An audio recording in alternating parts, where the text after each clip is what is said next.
Hi, my name's Cecilia and I'm from Hobbycraft Eastbourne. Today we're going to look at how to quilt with a sewing machine.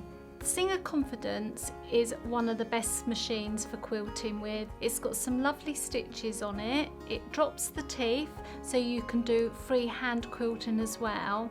And it's got lovely stitches like this one. It looks like I've hand sewn it, but I haven't. That's been done on the Singer Confidence. For today's project, we're going to need a packet of fat quarters, some cotton, some fabric, and we need some wadding as well, a pair of scissors, a rotary cutter, some adhesive spray, some rulers, a sewing machine and a quilting mat. And you'll need an iron and ironing board and some pins as well. On larger projects, you might need to use safety curve pins. What we need to do is square our material off with our rotary cutter.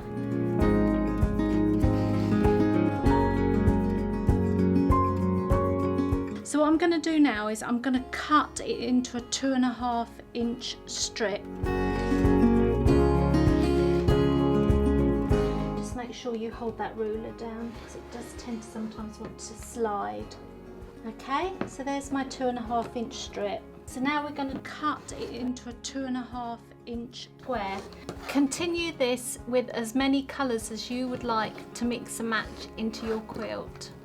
Now you have cut your bits out, I'm going to lay the quilt out. So you can do any design you like.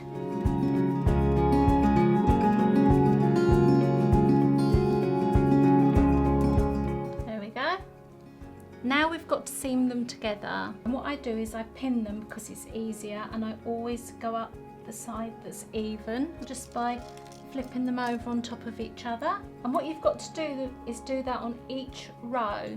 So what I'm going to do is I'm going to sew these 3 first. Now what the Confidence has is a lucky line there. I'm just going to sew the line.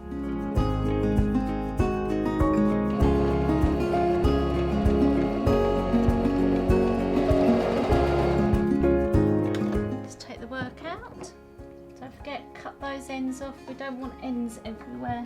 Now we have finished all our squares, we are going to press them. So now we have all our pressed squares, we have got to just put them back into the position again.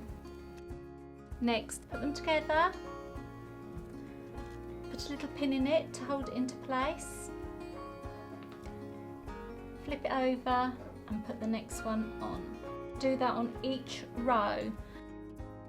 So what you're going to do is sew them and you're going to press them again.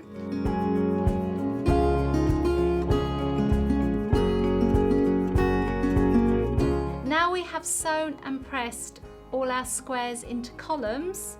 We've just got to put the columns together, and that is really easy. So I'm just flipping this over on top of this one. Okay, and what we're going to do is to sew them together. Again, no back tack, and we're going to follow that line, which is 1/4 inch. So I stop again, make sure the seams are all together. Just making sure those seams are together again. And the last one. There we go. So we're going to carry on and get in the next one. I'm just going to place a pin just for me to remember where it goes, and to make sure the seams are together again.